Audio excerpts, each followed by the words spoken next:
묵도하시겠습니다. 내가 산을 향하여 눈을 들리라. 나의 도움이 어디서 올까? 나의 도움은 천지를 지으신 여호와에게서로다. 여호와께서 너를 실족하지 아니하게 하시며 너를 지키시는 이가 졸지 아니하시리로다. 이스라엘을 지키시는 이는 졸지도 아니하시고 주무시지도 아니하시리로다. 여호와는 너를 지키시는 이시라. 여호와께서 내 오른쪽에서 내 그늘이 되시나니 낮에 해가 너를 상하게 하지 아니하며 밤에 달도 너를 해치지 아니하리로다. 여호와께서 너를 지켜 모든 환난을 면하게 하시며 또 내 영혼을 지키시리로다. 여호와께서 네 출입을 지금부터 영원까지 지키시리로다. 아멘.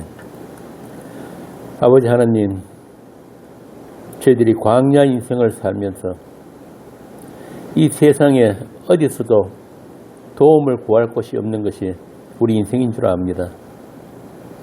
이 시편 기자처럼 나의 도움은 천지를 지으신 여호와께서 오는 줄을 저희들을 확인시켜주는 그런 오늘인 줄 압니다. 주께서 저희들을 실족하지 아니하도록 지켜주시고 또 저희들을 졸지도 주무시도 아니하시며 지켜주시는 그 하나님만 꼭 의지할 수 있는 믿음을 저희들에게 더하여 주시옵소서. 주 예수님 이름으로 기도합니다. 아멘.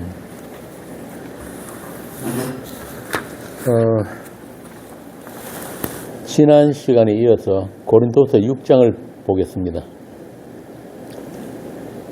먼저 본문에 들어가기 전에 우리 카페를 보신 분은 아시겠지만은 며칠 전에 제가 동영상을 하나 올렸는데요. 제목이 교회를 선택할 권리입니다. 그 내용이 뭐냐면 사람들이 대형 교회를 선호하는 이유가 뭔가 그런 내용을 누가 그 동영상을 올렸던데 제가 댓글에 그렇게 적었습니다. 인간은 교회를 선택할 자격도 능력도 없다. 왜 그러냐 하면은 교회는 하나님의 피로 사신 교회이기 때문에 그렇습니다. 그 교회는 하나님이 자기 사람들을 찾아내셨을 때만 자기가 누구인지를 알게 되고 자기를 찾으신 분도 알게 되기 때문에 그렇습니다. 그래서 교회는 교회인가 아닌가의 구분만 있지 큰 교회, 작은 교회 그런 거 없단 말이에요. 그리고 좋은 교회, 덜 좋은 교회도 없는 거예요. 그런데도 이 교회, 저 교회, 교회 쇼핑하러 다니는 사람들 참 많죠. 한마디로 교회가 뭔지를 모른단 말이에요. 내 기호에 맞는 교회, 내 필요를 채워주는 교회, 또 나를 인정해주는 교회, 내 존재 의미를 찾을 수 있는 그런 교회를 찾는다면은 그런 사람은 십자가에 달리신 하나님과 어떤 관계도 가지지 못한 자가 틀림없습니다. 오늘날 대부분의 교인들이 그렇게 교회가 무엇인지를 모르고 교회를 다니고 있는 거예요. 그러다 보니까 거기 그 동영상에 나오는 것처럼 내가 다니기 편한 교회를 찾고 내 귀에 거슬리는 설교 안 하는 교회, 또 일 안 시키는 교회, 헌금 안 해도 되는 교회, 그런 교회를 찾는단 말이에요. 그러니까 큰 교회일수록 점점 더 커지고 작은 교회는 자꾸 사라지는 거예요. 이 종교계에도 부익부 빈익빈이 나타난단 말이에요. 자본주의 원리. 그러다 보니까 이 강단에서 말씀을 전하는 사람들도 소비자의 수요에 따라서 그들이 원하는 것을 자꾸 주게 되는 거예요. 그래서 이 교회가 하나님의 원수가 된 게 오늘날 현실입니다. 그런데 우리가 분명히 알아야 할 것은 교회는 진리의 사랑을 받은 자들만 모이는 교회예요. 우리가 진리를 사랑한 게 아니에요. 먼저 진리의 사랑을 받은 자들만 진리에 대한 눈이 열린단 말이에요. 예수 그리스도의 피 뿌림을 입은 자들의 교회. 그러니까 흔히 대형 교회 보면은 아주 웅장한 파이프 오르간에다가 대형 성가대 쫙 이렇게 세워놔놓고 찬송하고 그러잖아요. 그런 공연 보러 오는 곳이 교회 아니란 말입니다. 강단에서 목사의 그 설교가 내 인생에 부족한 것들을 채워주고 또 위로받기 위해서 찾아가는 그런 교회. 그건 교회 아닙니다. 쉽게 말해서 하나님을 섬기고 하나님을 위해 일을 하는 곳이 교회가 아니에요. 하나님의 섬김을 받는 자들이 교회란 말입니다. 아주 이게 거꾸로 되어 있어요. 우리는 하나님의 그 섬김을 받기 전까지는 교회가 뭔지도 하나님이 누구신지도 모른단 말이에요. 여기서 말하는 섬김은 뭡니까? 하나님이 우리를 섬기신 게 뭐예요? 하나님의 아들을 우리 죄인들에게 화목제물로 내어주신 것, 그걸 하나님의 섬김이라고, 하나님의 사랑이라고 하는 거예요. 그래서 그 교회는 내가 선택할 수 있는 교회가 아닙니다. 내가 믿고 싶다고 믿어지는 예수가 아니란 것을 아는 자들이 교회란 말이에요. 바꾸어 말하면 교회가 믿음을 줄 수가 없고 좋은 교회 다닌다고, 큰 교회 다닌다고 성도 되는 거 아니란 말입니다. 그러므로 말씀을 맡은 자, 설교자는 사람을 끌어모으는 설교를 해서는 안 돼요. 오직 복음의 진리만 정직하게 선포해야 한다. 그리고 그로 인해서 사람들이 하나둘 교회 문을 박차고 떠나는 것까지가 그리스도의 정인으로서 설교자의 본분입니다. 한마디로 교회는 인간이 하고 싶다고 해서 할 수 있는 교회가 아니고 인간이 열심으로 세워지는 교회도 아니라는 것을 알아야 된단 말이에요. 물론 인간들이 없앨 수 있는 교회도 아니에요. 하나님의 교회는 묵시 안에 이미 완성되어 있는 교회입니다. 피조물인 인간이 있기도 전에 창세 전에 14만 4천으로 완성된 교회예요. 계시록 14장 4절. 그들은 다 어린 양이 어디로 인도하든지 따라가는 자들이며 여자와 더불어 더럽히지 아니하고, 여기서 여자란 말은 결혼하지 말라는 그런 뜻이 아니고 하나님보다 신랑 예수보다도 세상을, 인간들을 더 사랑하는 게 그게 간음이란 이런 말입니다. 그렇게 순결한 자, 하나님과 어린 양에게 속한 자로서 교회라는 뜻이에요. 그들만 교회입니다. 그리고 그들만 인생 동안에 성령께서 가르치신 새 노래를 부르는 자들이에요. 배우는 자리란 말이에요. 성경은 그들을 14만 4천밖에 능히 이 노래를 배울 자가 없다고 하는 거예요. 우리가 하느님 나라에서 영원토록 부를 그 노래를 우리가 인생 동안에 배우고 있단 말입니다. 지난 시간에 했던 대로 그들에게는 하나님의 말씀이 있고 세상과 다른 그 말로 인해서 세상으로부터 미움을 받는 자들이에요.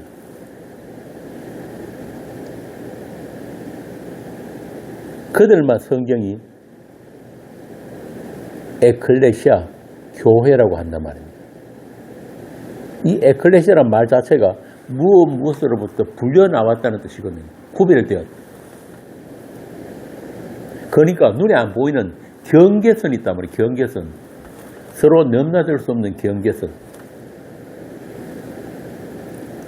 그렇게 이 땅을 다녀가신 하나님, 그 주 예수와 연합됨으로 해서 그분이 이 세상 속에서 사셨던 그 삶에도 연합된 자로 지금 세상을 살고 있는 자들이 교회입니다.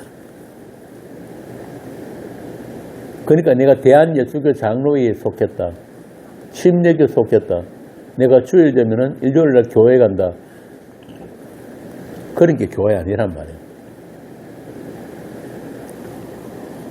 그래서 교회는 우리 선택이 아니에요. 오직 하나님의 선택으로서 교회만 교회입니다. 그 올리는 동영상에 보면은 성경 말씀에 좁은 문을 선택해라 그렇게 되어 있다고 그러는데, 우리가 좁은 문을 선택한다고 해서 교회 되는 게 아니에요. 우리는 좁은 길, 좁은 문 선택할 마음도 없고 그럴 능력도 없어요. 십자가라고 하는 그 좁은 문을 주님과 함께 통과한 자들로서 교회란 말입니다. 그들만 교회예요. 그리고 그들은 이미 묵시 안에 하느님 나라에 거룩하고 흠이 없는 교회로 완성되어 있는 것입니다. 자, 이제 본문 보겠습니다. 고린도후서 6장 11절부터 7장 1절입니다. 고린도후서 6장 11절부터 7장 1절. 한 절씩 교독합니다. 고린도인들이여 너희를 향하여 우리의 입이 열리고 우리의 마음이 넓어졌으니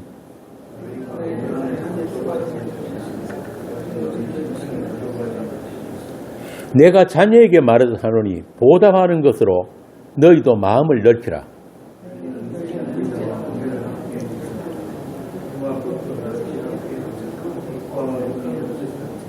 그리스도와 벨리알이 어찌 조화되며 믿는 자와 믿지 않는 자가 어찌 상관하며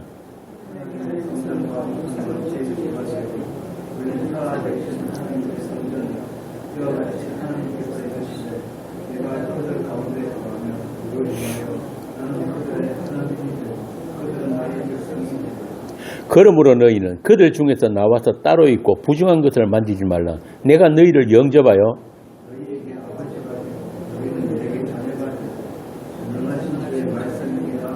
함께 읽습니다. 그런즉 사랑하는 자들아, 이 약속을 가진 우리는 하나님을 두려워하는 가운데서 거룩함을 온전히 이루어 육과 영의 온갖 더러운 것에서 자신을 깨끗하게 하자. 지난 시간에 믿지 않는 자, 믿음 안에 있지 않은 종교인들에 대해서 말씀을 드렸는데요. 인간은 어떤 종교 행위로도 하나님 앞에 설 수 있는 그 깨끗함, 거룩을 만들어낼 수가 없습니다. 성경은 그렇게 종교 행위로 하나님께 나가려고 하는 자들, 율법 행위로 하나님께 나가려 하는 자들을 하나님과 이혼 상태에 있는 자들이라고 그래요. 성경에서 말하는 이혼은 그런 거예요.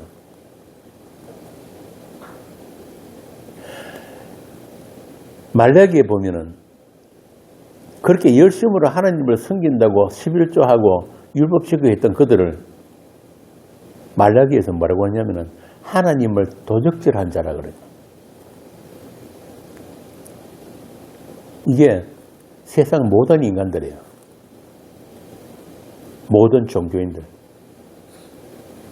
아담에게서 태어난 모든 인간은 다 종교인입니다. 무교라는 거 없어요. 다 선악 거 따먹었기 때문에. 하나님처럼 되기를 원하는 자들란 말이에요. 강아지나 고양이나 소나 돼지가 교회 가는 거 없잖아요. 인간들만 종교란 걸 가진단 말이에요. 왜 그러냐 하면은 하나님이 있어야 할 자리가 지금 비어져 버렸기 때문에 그 자리를 채워버리고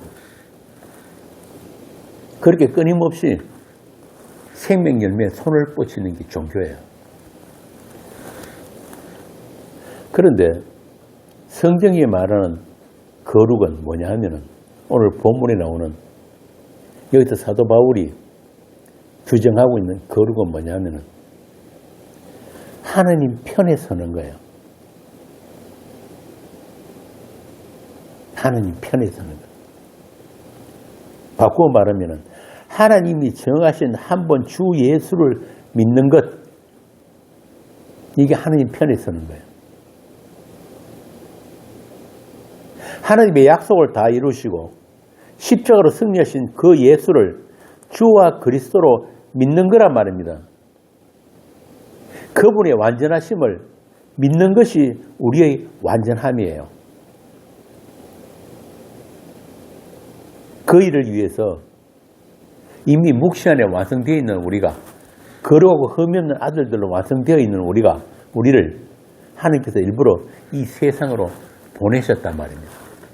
왜? 왜 하나님이 아니면, 그 주 예수가 아니면 우리가 온전케 될 수 없는가? 왜 하나님의 은혜가 아니면, 그분이 부어주시는 그 생명이 아니면 우리는 존재할 수 없는가? 이걸 배우기 위해서 잠시 세상으로 온 거예요. 그리고 그 일에 동원되는 게 뭐냐면 죄란 말이에요. 죄와 사망까지도 하나님은 자기 사람들을 위해서 사용하실 수 있는 하나님이에요.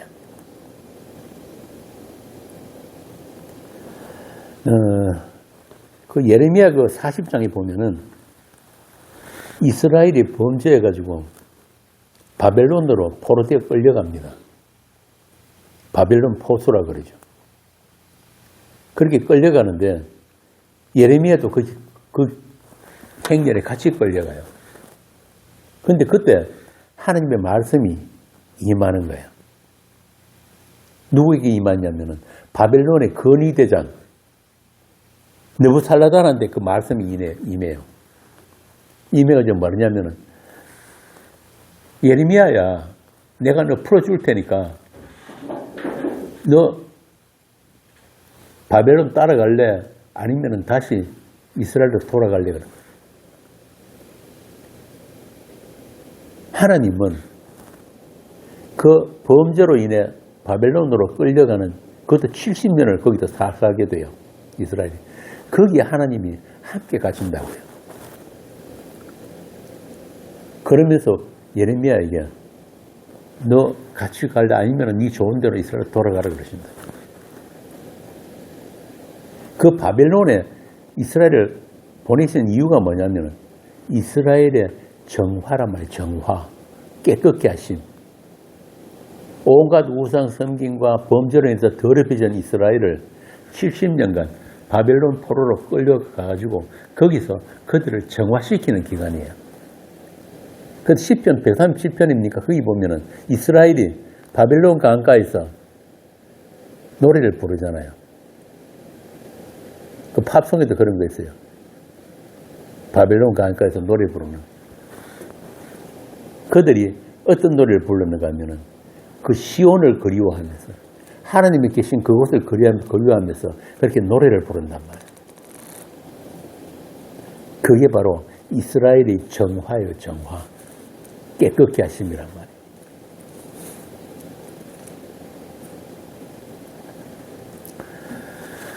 그래서 그 하나님을 그리워하고 그 하나님께 그 마음이 돌아간 상태, 그 시온을 향해서 노래하는, 찬송하는 그 상태를 하나님이 거룩하다, 온전하다고 여겨주신단 말이에요. 히브리서 12장은 봅시다. 히브리서 12장 1절에서 3절입니다. 히브리서 12장 1절에서 3절. 이러므로 우리에게 구름같이 둘러싼 다른 증인들이 있으니 모든 무거운 것과 뽐내기 쉬운 죄를 벗어버리고 끝내로서 우리 앞에 당한 정죄를 하며 믿음의 주요 온전하게 하시는 이 예수를 바라보자. 그는 그 앞에 있는 기쁨을 위하여 십자가를 참사 부끄러움을 개의치 아니하시더니 하나님 보좌 우편에 앉으셨느니라. 너희가 피곤하여 낙심하지 않기 위하여 죄인들이 이같이 자기에게 고역한 일을 참으신 일을 생각하고 믿음의 주요 온전케 하시는 예수를 바라보자. 우리의 어떤 율법행위 종교행위라도 우리를 온전케 할 수 없다는 거예요. 믿음의 주인이신 분, 우리의 죄를 감당하신 그 한 분, 그분을 바라보는 것. 나와 세상으로부터 눈이 그분께 들리는 것. 이게 온전한 거예요. 이걸 하나님께서 의롭다, 깨끗하다고 여겨주시는 거란 말입니다. 그런데 그 하나님의 의로 오신 예수, 하나님의 의로 정하신 그 예수를 믿지 않고 자신의 선악행위, 율법행위로 자기의 의를 챙겨 가지는 것. 요걸 로마서에서 죄라고 합니다. 죄. 그러니까 흔히 열심히 교회 다니고 봉사일도 많이 하고 나쁜 짓 안 하고 착하게 살려고 하고, 근데 그걸 보통 세상 사람들은 저 사람 참 예수 잘 믿는다 그러는데, 그게 그 안에 들어있는 게 뭐냐면은 자기의예요. 자기의. 자기를 내가 스스로 깨끗하게 해가지고 하나님 앞에서도 내가 당당하게 서보겠다는 거. 요게 예수 만들기 전에 바울이었단 말이에요. 율법의 의로는 흠이 없었던 바울이란 그런단 말이에요. 그런데 그 바울이 예수 만나고 난 뒤 뭐라고 합니까? 내가 알고 있던 건, 내가 가지고 스스로 챙겨 가지고 있던 그 의로움, 그 모든 착한 율법 행위들, 이게 전부 다 뭐라고?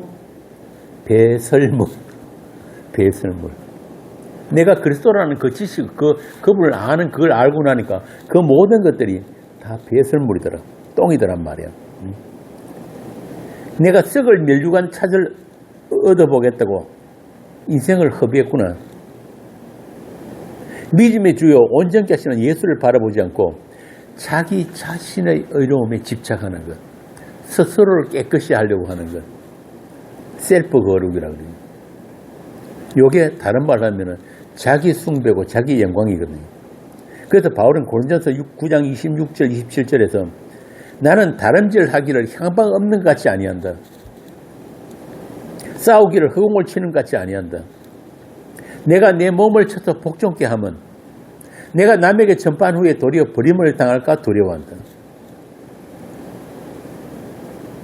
이 몸은, 바울이 말하는 이 몸은 선악과 따먹은 선악의 몸이에요. 율법의 몸. 그 몸을 쳐서 예수 그리스도의 십자가 은혜만 꼭 붙들게 하는 것. 그 믿음 안에 자신을 복종시키는 것. 이것이 성령께서 주시는 은사로서 믿음인 거예요. 그래서 우리 안에는, 성도 안에는 늘 이런 싸움이 늘 일어나게 돼 있어요. 내 스스로 정해놓은 선악 기준이 있거든. 내가 예수 믿는다 하면 이렇게 살아서 되나? 내가 뭐 좀 잘못한 게 있으면은 기도도 좀 더 하고 성경도 한 줄 더 읽고 안 하던 헌금도 하고 교회 봉사도 하고 이게 전부 다 뭐예요? 자기를 스스로 깨끗게 하려는 것. 그거 아니란 말이에요. 하나님이 정하신 우리 거룩은, 우리의 의는, 의로움은 뭐냐면 예수예요. 예수. 그래서 우리의 어떤 행위가 있기도 전에, 창세 전에 먼저 뭐가 있다고 그랬습니까? 아들이 피가 흘렀다니까요. 에베소서 1장 이야기가 그거예요. 창세 전에 아들이 피로 거룩하고 흠이 없는 아들들을 하나님께서 완성하셨다 그런단 말이에요. 그리고 그 아들의 피 흘림, 다시 말하면 하나님의 섬기심, 우리를 향하신 그 사랑이 어떠한 사랑인지를 우리로 배우고 온몸으로 체유하고 그렇게 고백하고 오라고 우리 인생을 주신 거예요.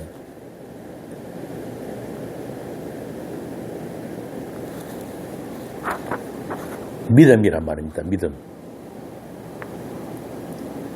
그 일을 위해서 하나님은 죄까지도 동원하셨다. 이게 로마서 5장 이야기예요. 한 사람 아담을 통해서 죄와 사망이 이 세상에 들어오게 됐다. 그리고 그 아담은 오실 자 예수 그리스도와 같은 일을 했다. 아담은 오실 자의 표상이란 말이 같은 일을 했다. 그 말이거든요. 어떤 같은 일입니까? 하느님의 약속을 이루는 같은 일이에요. 하느님의 어떤 약속입니까? 거룩하고 흠이 없는 아들들이라고 하는 예수 피로 완성되는 그 아들들. 그래서 인간을 창세기 1장 2장에서 보면은 유독 인간만 다른 피조물과 다른 게 있어요. 그게 뭡니까? 하나님의 형상. 하나님의 형상이란 말이에요. 형상. 인간은 하나님의 형상으로 지어진 피조물이에요. 그런데 그 하나님의 형상이 신약에 넘어오면 사도가 누구라고 합니까? 예수 그리스도가 하나님의 형상이에요. 그러니까 인간은 처음부터 하나님 지으신 그 아담은 예수 그리스도 안에서 완성되는 아담인 거예요. 하나님의 형상이신 예수 그리스도 안에서만 있음이 되는, 존재가 되는 아담이란 말이에요. 우리 인생은 그거 배우는 기간이에요. 왜 예수인가? 왜 십자가인가? 왜 그 은혜인가? 그거 알고 그 예수 이름 앞에 온전히 무릎 꿇고 고백하고 그렇게 돌아가는 기간이 우리 인생이에요. 다른 거 없어요. 인생에 남길 거 아무것도 없단 말입니다. 하나님은 다른 거 안 받으세요. 빌립보서 2장에 나오잖아요. 하나님이 받으시는 영광은 뭐라고요? 주 예수의 이름 앞에 무릎 꿇는 게 그게 하나님의 영광이에요. 2천억짜리 예배당 주가 바친다고 그거 안 받는다니까요. 그거 나중에 다 불태 없어질 것들이에요. 중동으로 어디로 아프리카로 선교 그 배나 지옥 자식 만드는 거예요. 그런 거 아니란 말입니다. 그런 거 영광 안 받으세요. 성경에 분명히 못 박아놨다니까요. 하나님께 영광은 뭐다? 주 예수 이름 앞에 무릎 꿇는 것. 그런데 이게 우리 힘으로 안 되니까. 왜 주 예수의 은혜, 그 필연성만 꼭 붙들어야 하는지를 우리로 하여금 알게 하시고 무릎 꿇게 하시는 그 모든 것들을 하나의 사건으로 우리 일생에 준비를 해 놓으신 거예요. 그게 아니면 우리는 절대 무릎 꿇을 인간들이 아니니까.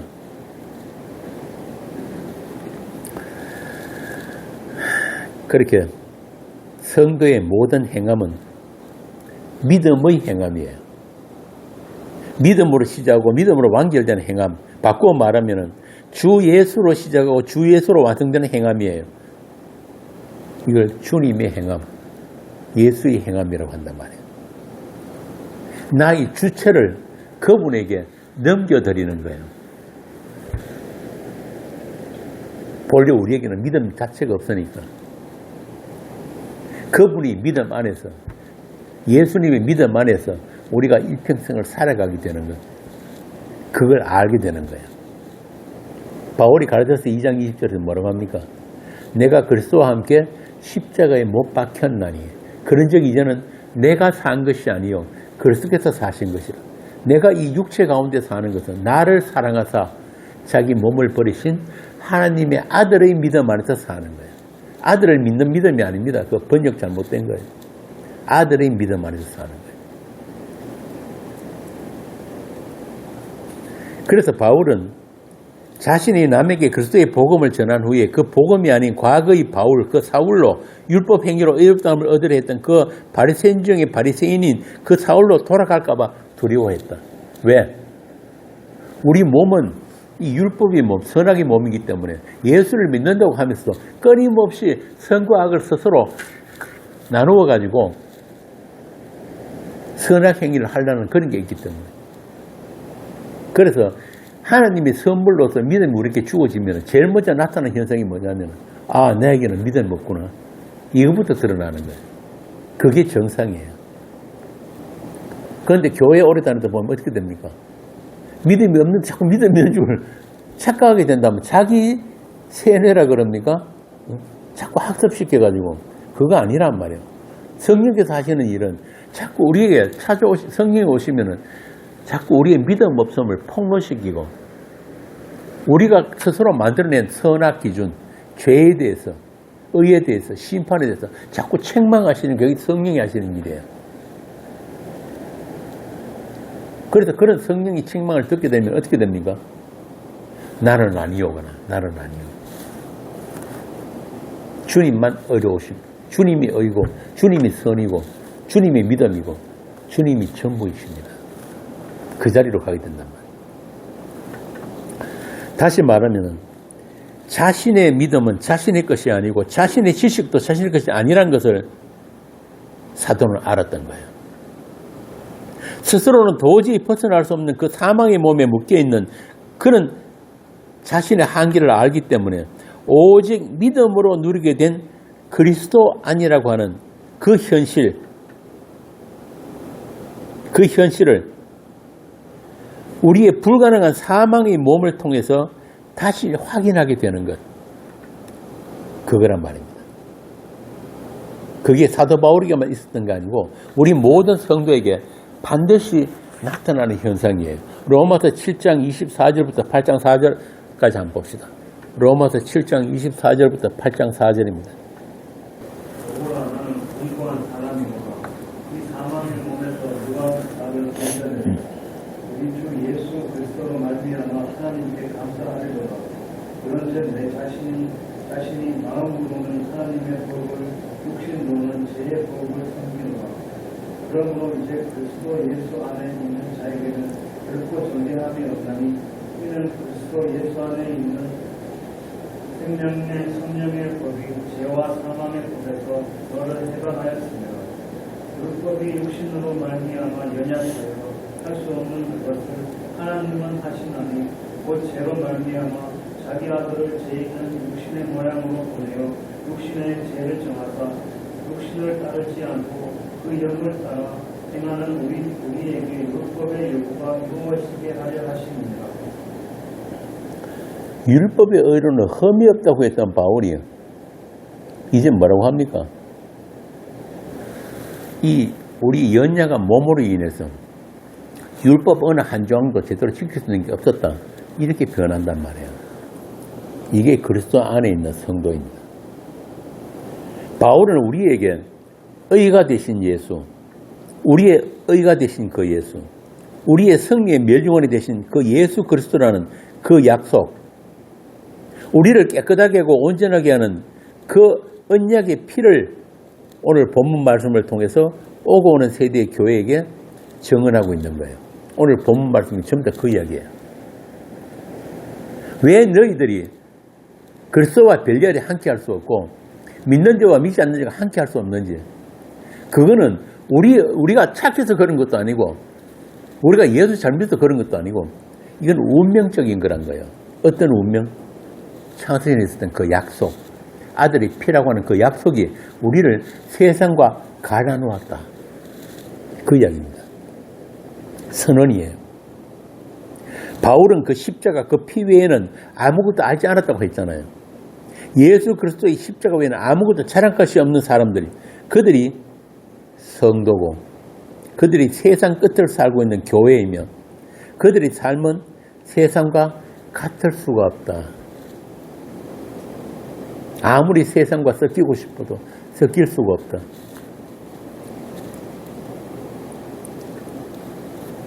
왜 그렇습니까? 피로 인해, 언약의 피로 인해, 창세전에 흘린 그 아들의 피로 인해서 이 세상에서 이방인이 되고 나그네가 된 자들이 성도. 다른 말로 하면 구약에 나오는 그 이스라엘 히브리인들이란 말이에요. 히브리란 말 자체가 건너간 자거든요. 건너간 자. 그러니까 여러분들은 전부 다 이 세상을 건너간 자들이에요. 애굽을 떠나서 홍해 바다를 건너간 자이고 약속의 땅을 앞에 두고 요단강을 건너간 자들이에요. 그래서 죽음이 그들을 넘어간 자들란 말이에요. 그렇게 성도는 7장 1절 말씀처럼 하나님의 약속을 받은 자이고 약속 안에 있는 자들이에요. 예수 그리스도의 핏불매를 하는 그 약속으로 이미 거룩하게 된 자들란 말이에요. 그러므로 성도는 세상 교회들이 가르치는 것처럼 성화가 아니에요. 성화란 말은 점점 거룩게 됨이잖아요. 그렇게 점점 거룩게 된 모든 방법론들을 가르치는 곳이 교회가 아니란 말입니다. 성도는 단번에 거룩하게 하신 십자가의 그 거룩을 지키는 자들이에요. 어떻게? 마음으로. 여기서 지킨다는 말은 영어로 keep이에요. keep. 그 은혜만, 그 피의 거룩만 꼭 붙드는 자들. 나에게는 그 십자가 없으면 안 됩니다. 예수님 그 십자가가 나의 의고 나의 거룩입니다. 나에게서는 어떤 깨끗한 것도 나올 수 없는 철저하게 부패한 죄인 맞습니다. 그래서 성도는 계시록에 보면은 자기 두루마리를 빠는 자들, 그러니까 스스로 깨끗하게 하라고 했던 그 자기의 모든 탐심으로 더럽혀진 그 두루마리를 빠는 자들, 계시록 22장 14절 한번 보고 갑시다. 자기 두루마기를 빠는 자들은 복이 있으니 이는 그들이 생명나무에 나아가며 문들을 통하여 성에 들어갈 권세를 받으려 함이로다. 자기 두루마리를 빤다. 무엇으로? 어린 양의 피로. 그런 믿음이, 그런 돌보심이 우리에게 늘 함께하기를 빕니다. 자, 이제 본문에서 말하는 하나님의 갈난이심, 세상과 성도의 분리가 우리의 삶에 어떻게 나타난지를 살펴보겠습니다. 7장 1절입니다. 그런즉 사랑하는 자들아, 이 약속을 가진 우리는, 사랑하는 자들이 누구라고요? 하나님의 약속을 가진 자들이에요. 태어나면서부터, 아니 태어나기 전부터 우리는 그 약속을 가진 자란 말이에요. 우리가 스스로 선택해가지고 우리 의지로 내가 결심해서 예수 믿기로 한 게 아니고 우리는 운명적으로 하나님의 약속을 가진 자예요. 그 약속 안에서 태어났단 말이에요. 그래서 사랑하는 자, 다시 말해서 거룩하고 흠이 없는 아들이라고 하는 그 약속을 가진 자, 이 약속이 오늘 본문 6장 18절에서 어떻게 실행되는지를 보여주고 있습니다. 6장 18절, 내가 너희를 영접하여 너희에게 아버지가 되고 너희는 내게 자녀가 되리라. 이게 하나님의 약속이 우리에게 실행되는 모든 과정이에요. 이 말씀이 어디 나오는 말씀이냐면 구약 호세아서 1장에 나오고 이사야 43장에 계속해서 나오는 말씀이에요. 그래서 이 말씀이 실행되는 대상으로서 아들들이란 말입니다. 이렇게 하나님은 한시도 우리를 내어버려두지 않으시고 하나님 대신 둘이 행하여 그분이 우리 아버지가 되신 우리는 그의 아들 됨을 계속 확인시켜주는 그런 사건들로서 우리와 동행하신단 말입니다. 하나님과의 동행이란 그런 거예요. 시편 23편에 보면은 하나님이 그렇게 말씀을 하세요. 여호와는 우리의 목자신데 그 목자가 어떤 목자냐면은 사망의 음침한 골짜기를 지나갈 때 동행하시는 목자예요. 늘 푸른 풀밭에 쉴만한 물가에만 있으면 얼마나 좋겠습니까마는 사망의 음침한 골짜기를 지나갈 때 그분의 지팡이와 막대기가 우리를 안위하신다는 거예요. 그리고 우리에게 상을 항상 이렇게 차려주시는데 온갖 기름진 것으로 차려주시는데 그 차려주시는 상이 어디서 차려주신다고 합니까? 응? 이현철 집사님, 원수의 목전에서 차려주신다니까요. 그 목에 넘어가겠어요? 그런데 그 원수의 목전에서 그 상을 차려주시고 어떻게 한다 그럽니까? 우리 머리에 기름을 부으시는 거예요. 그 기름이 성령의 기름. 하나님과의 동행은 그런 거예요. 오늘 본문에 나오듯이 내가 그들 가운데 거하며 두루 행하여 나는 그들의 하나님이고 그들은 나의 백성이 되리라. 이걸 우리로 하여금 우리 일생 동안에 계속 확인시켜 주시는 그 행하심. 그래서 에베소 1장에서 창세전에 그리스도 안에서 우리를 택하셨다. 그리고 우리를 사랑 안에서 그 앞에 거룩하고 흠이 없게 하시려고 그의 은혜의 풍성함을 따라 그의 피로 말미암아 속량 곧 죄사함을 받았다고 하는 것입니다. 우리가 하나님 선택하는 거 아니에요. 우리가 이기도 전에 벌써 그분의 선택이 우리에게 있었기 때문에 그 약속이 있었기 때문에 우리가 이런 인생을 살 수밖에 없단 말입니다. 이걸 은혜의 영광이라고 하는 거예요. 오늘 본문 6장 16절에 보면 내가 그들 가운데 거하여 두루 행하여 나는 그들의 하나님이 되고 그들은 나의 백성이 되려는 그 말씀이 바로 여러분들의 인생이 지금 실행되고 있는 것입니다. 자, 그러니까 7장 1절에서 사랑하는 자들이 거룩이 온전히 이루어진다는 것은 하나님이 우리 가운데 거하심과 두루 행하심으로 말미암은 거룩이에요. 우리가 스스로 깨끗이 하는 그런 거루가 아니란 말입니다. 저도 옛날에 새벽기도 다니면서 많이 해봤지만 새벽기도 나가가지고 만나 어릴 때부터 잘못된 거 하나하나 반성하고 뉘우치고 그걸 회개인 줄 알았는데 그게 아닌 거예요. 그렇게 한데서 우리 깨끗해지는 게 아니란 말입니다. 그분이 우리 가운데 거하심과 두루 행하심, 우리와의 동행, 그 동행으로 인해서 이미 깨끗하고 이미 어려워진 우리 존재를 확인하는 거예요. 확인. 그 결과물로 우리가 하나님의 백성이 되고 거룩하고 흠이 없는 하나님의 자녀가 된 것입니다. 이 말씀들이 레위기 26장, 에스겔 37장에 계속 나오는, 반복해서 나오는 말씀이에요. 한번 봅시다. 레위기 26장 12절. 이 말씀들은 1차적으로 출애굽한 이스라엘에게 주신 말씀이에요. 나는 너희 중에 행하여 너희의 하나님이 되고 너희는 내 백성이 될 것입니다. 그 다음에 에스겔 37장 26절에서 27절.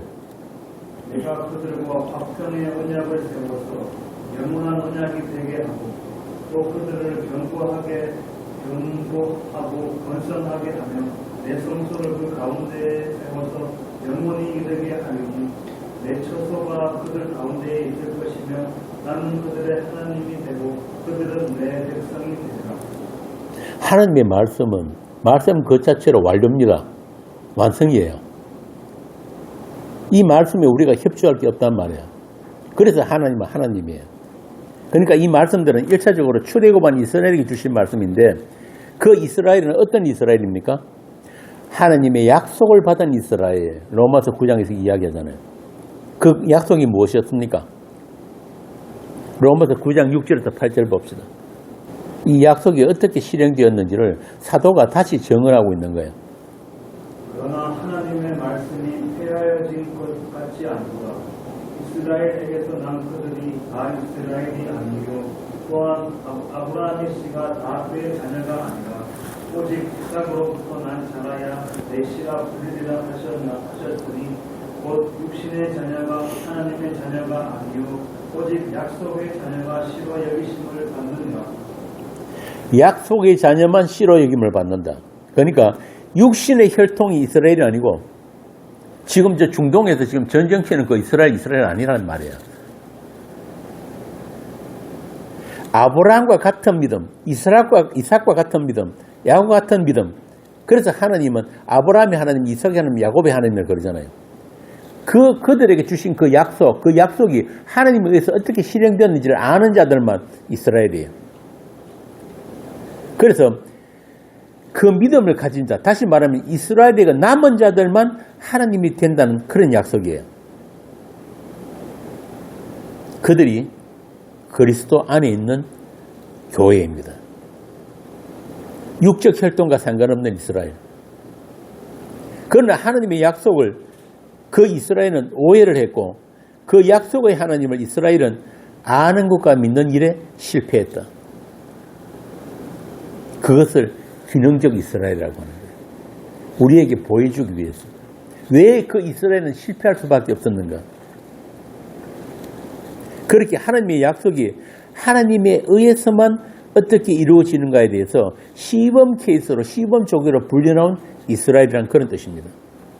다시 말하면 하나님의 약속은 인간들의 어떤 도움도 받지 않고 인간들의 어떤 믿음이나 열심으로도 성취되지 않는 오직 하나님의 열심과 하나님의 전능하심으로만 이루어지는 약속이라는 것을 하나님의 자녀들에게, 교회에게 보여주기 위해서 이스라엘은 반드시 실패해야 하는 이스라엘이다, 그런 말입니다. 앞서 말씀드린 대로 우리가 하나님을 섬겨서 구원이 아니라 하나님의 섬김을 받는 것이 우리의 구원이라는 것을 이스라엘이 앞당겨서 보여주었단 말입니다. 그런데도 아직도 그 이스라엘의 미련을 가지고 있는 사람들 있죠.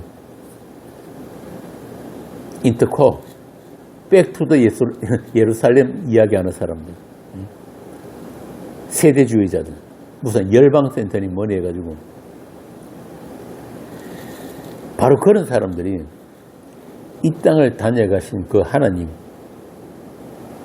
이 땅을 다녀가신 하나님 이름이 뭡니까? 예수 그리스도.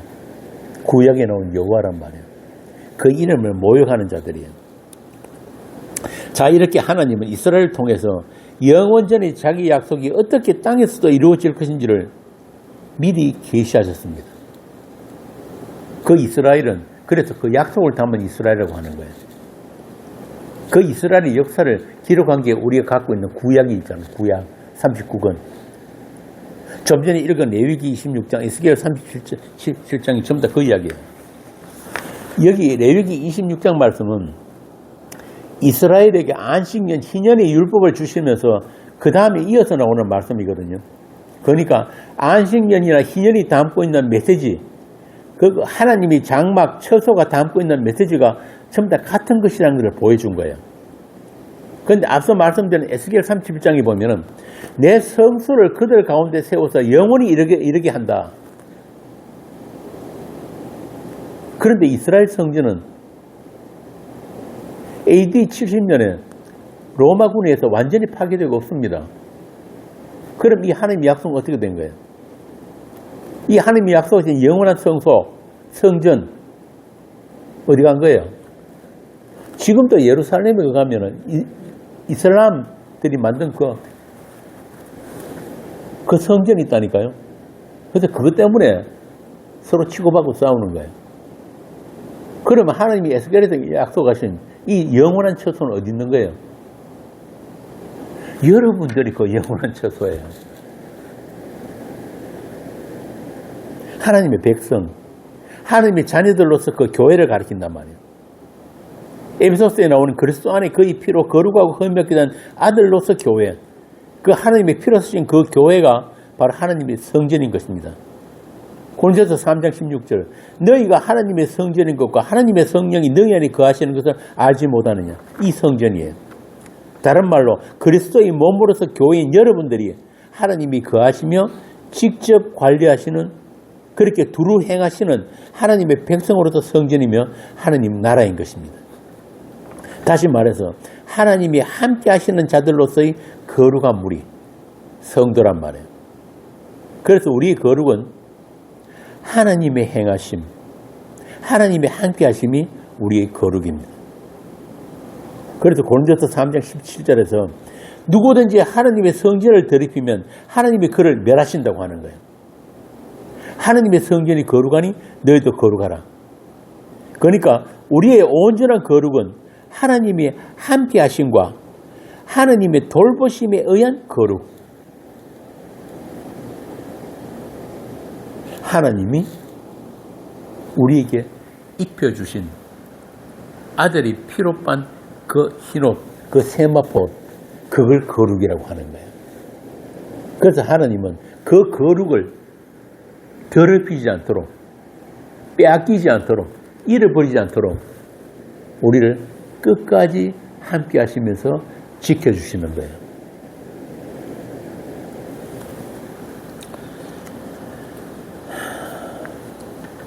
그 돌보심, 창세전에 있었던 하나님의 약속, 아들의 피를 발생시킨 그 약속, 그 약속이 이 세상 역사 속에서 실행되도록 2000년 전에 그 아들을 이 땅에 보내서 십자가를 지게 하신 것입니다. 완료예요. 하나님의 역사에, 하나님의 그 약속의 완료. 그래서 그 이후부터를 역사의 종말이라고 하는 겁니다. 다 이루심. 그래서 우리는 지금 그 역사의 종말을 살고 있는 자들이에요. 이런 하나님 되심에 우리는 어떤 것도 요청한 적이 없고 이 하나님의 행하심에 어떤 협조도 한 적이 없어요. 다만 죄로부터 구원받은 자들로 그 약속에 참여되었을 뿐이란 말이에요. 참여. 모든 것을 계획하시고 홀로 다 하시는 분은 하나님이세요. 그런데 성경에서 우리에게 이런 말씀을 하세요. 하나님을 두려워하는 가운데 거룩함을 온전히 이루어 육과 영의 온갖 더러운 것에서 자신을 깨끗이 하라. 이런 말씀이 있거든요. 이 말씀은 그럼 어떤 뜻으로 주신 겁니까? 흔히 세상이 종교인들처럼 술, 담배 안 하고 오락 즐기지 않고 주일 성수하고 열심히 기도하고 그러면은 더러운 것에서 자신을 깨끗이 하는 건가요? 이런 말씀들 가지고 자꾸 이거 하나님의 약속을 오해하게 만드는 그런 것들이 너무 많은데 한번 생각해 보세요. 그럼 절의 스님들처럼 머리 깎고 산에 들어가면은 그렇게 세상 욕심 다 버리고 올라가면은 법정같이 무소유로 살면은 깨끗하게 되는 건가요? 성당 신부들처럼 결혼 안 하고 독신으로 사는 게 깨끗한 거냐고요. 오늘 본문에서 우리가 거룩한 하나님의 백성이 되는 조건이 뭐라고 했습니까? 한 번 더 확인합시다. 오늘 16절에서 뭐라고 합니까? 내가 너희들 가운데 거하고 두루 행하시는 것, 하나님이 우리가 함께 하시는 것, 우리를 아들의 피로 사신 분이 거하시는 그 처소 성소가 되게 하는 것, 이게 우리의 거룩이라 그랬잖아요. 우리가 그 하나님의 거룩을 이루는 일에, 의를 이루는 일에 우리가 어떤 열심을 내가 협조를 하는 게 아니란 말이에요. 하나님과 약속 자체가 우리 거룩이에요. 그렇다고 우리가 하나님과 함께 할 수 있는 조건이나 자격이 우리에게는 없단 말입니다. 다시 말하면 하나님과 관계를 가지는 것이 죄인들에게는 불가능해요. 우리 쪽에는 어떤 길이 없어요. 그래서 지난번에 했던 5장에서 사도는 그리스도 안에서 그의 피로 말미암아 새롭게 된 새 피조물로서 하나님과 화목을 먼저 이야기하면서 6장이 넘어가면은 지금은 은혜 받을 만한 때요, 지금은 구원의 날이라고 하는 거예요. 그리고 그런 새 피조물로서 하나님과 화목된 자로서 하나님께서 너희들에게 입혀주신 그리스도라고 하는 그 의와 거룩이 어떤 것인지를 배우고 또 그것을 지키는 것, 킵하는 게 무엇인지를 가르치기 위해서 하나님의 행하심, 하나님의 사건들이 너희들이 삶에 나타나게 될 것인데 그것이 바로 4절부터 나오는 많이 견디는 것, 환난, 궁핍, 매맞음, 갇힘, 난동, 자지 못함, 배고픔 이런 것들로 바울에게 주어졌다는 것입니다. 이게 하나님의 사랑을 알아가는 고난인 것이에요. 세상 사람들이 똑같이 겪는 그런 고생하고 다른 고난이란 말입니다. 고난. 또한 그것이 17절에 내가 너희를 영접하여 너희에게 아버지가 되고 너희는 내게 자녀가 된 증거로서 주어지는 거예요. 증거.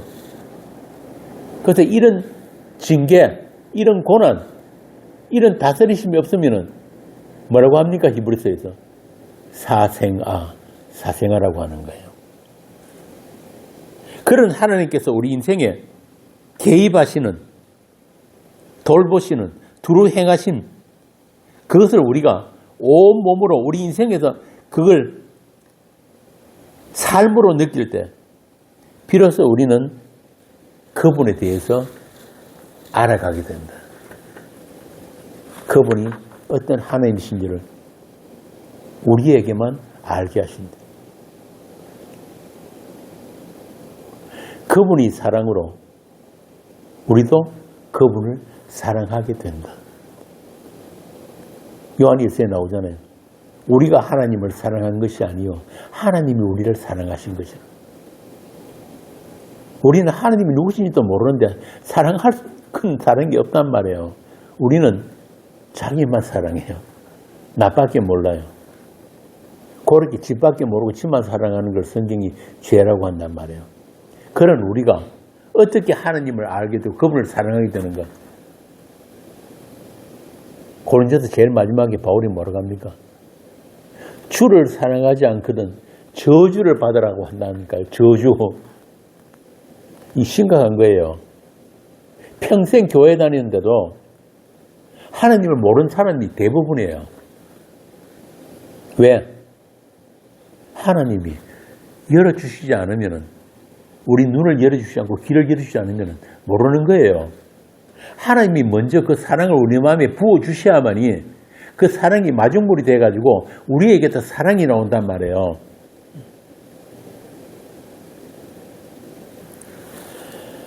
그렇게 우리가 하나님의 사랑으로 하나님을 사랑하게 된 것, 그 상태가 바로 거룩을 온전히 이룬 것입니다. 아가서에 나오는 그 죽음 같은 사랑 안에서 하나님과 하나가 된 상태, 한 몸을 이룬 상태, 그게 하나님의 형상이 온전히 이루어진 아들들이에요. 아까 제가 말씀드렸잖아요. 하나님의 형상으로 창조하신 인간은 그렇게 아들인 그리스도 안에서 그 그리스도와 한 몸을 이룬 아들들이에요. 교회는 그의 몸으로서 교회인 것입니다. 그래서 그것을 우리에게 적용하고 실행하시는 분이 바로 그리스도의 영으로 오신 성령입니다. 하나님의 사랑이 나타난 예수님의 십자가, 그 죽음에 연합되고 그 부활의 생명에도 연합된 것을 날마다 우리의 현실로 재생화시키는 일을 하시는 분이 성령이란 말이에요. 우린 자꾸 딴 것에 마음 뺏기고 딴 것에 눈 돌리고 세상 사는 일에만 그것밖에 모르는데 성령이 하시는 일은 그거 아니잖아. 진짜 귀한 것은 그거 아니잖아. 진짜 귀한 것은 생명이잖아. 하나님의 사랑이잖아. 하나님의 은혜잖아. 그거 아니면 너희들은 존재도 아니잖아. 그렇게 우리 눈을 그분에게로, 십자가에서 다 하신 그분에게로 우리 눈을 돌리게 하시는, 그게 성령이 하시는 일이에요. 그 영원한 현실을 이 땅에서부터 살아내도록 하심으로 해서 우리는 부득불 이 세상으로부터, 이 죄악된 세상으로부터 구별되고 분리해져 나왔고 자신을 온갖 더러운 것으로부터 깨끗하게 된 것이란 말입니다. 그 예수의 은혜만, 그 십자가 은혜만 꼭 붙들게 되는, 그 예수의 이름 앞에 온전히 무릎 꿇고 있는 그 상태, 그 상태를 우리를 깨끗함이라고 하는 거예요. 우리의 깨끗함이에요. 우리로 하여금 날마다 별세하게 하는 그 십자가, 그 십자가의 사랑과 영광 앞으로 우리를 날마다 이끌고 가시는 분이 바로 하나님의 성령인 것입니다. 고린도후서 4장 한번 봅시다. 고린도후서 4장 7절부터 12절이 사도 바울이 살아낸 그 삶이에요. 그 영적 현실이란 말이에요. 우리가 이 보배를 이스라엘에 가졌으니 이는 심히 큰 능력은 하나님께 있고 우리에게 있지 아니함을 알게 하려 합니다. 우리가 사방으로 우겨쌈을 당하여도 쌓이지 아니하며 답답한 일을 당하여도 낙심하지 아니하며 박해를 받아도 버림받지 아니하며 부끄러뜨림을 당하여도 망하지 아니하고 우리가 항상 예수의 죽음을 몸에 짊어지며 예수의 생명이 또한 우리 몸에 나타나게 하려 합니다. 우리 살아있는 자가 항상 예수를 위하여 죽음에 넘겨지면 예수의 생명이 또한 우리 죽을 육체에 나타나게 하려 합니다. 그런즉 사망은 우리 안에서 역사하고 생명은 너희 안에서 역사하느니라. 성령이 우리에게 오셨다. 우리가 함께 하신다는 말은 아담에게서 물려받은 우리의 옛사람, 이 옛사람으로는 우리가 하나님과 영원히 함께 할 수 없다는 것을 계속 확인시켜 주시는 거예요. 우리 옛사람이 말씀에 의해서 계속 해체되어 가면서 그 해체되어 죽어나가는 바울 말처럼 날마다 예수의 죽음에 넘기우는 그 가운데서 하나님이 우리를 새 창조, 새로운 피조물로 다시 살아나게 하시는 거예요. 그게 구원이에요. 우리 본래 있는 데서 우리 부모에서 태어난 이 몸이 개선되고 깨끗해져 가지고 그렇게 우리가 하나님 아들 되는 게 아니란 말이에요. 우리 이 몸은 죄로 말미암아 죽는 몸입니다. 그런데 그 죽음을 하나님이 바꾸어 주신 거예요. 어떤 죽음으로? 예수의 죽음으로. 그게 예수의 죽음에 연합됐다는 말이 그 말이에요. 그래서 바울이 그러잖아요. 내가 그리스도와 함께 십자가에 못 박혔다. 그분이 죽음에 같이 연합되고 그분이 그 부활에 같이 연합된 것. 이걸 새 창조라고 하고 구원이라고 한단 말이에요. 그렇게 성령의 다스리심으로 말미암아 새 창조의 역사로 말미암아 우리는 세상에 대해서 또 나 자신의 옛사람에 대해서 십자가로 못 박혔다는 그 영적 현실을 수시로 자각하게 되고 우리 주님의 그 은혜와 그 사랑 안에서 감사하고 기뻐하는 것을 하나님이 우리의 거룩으로 우리의 의로 또 우리의 온전함으로 여겨주시는 것입니다.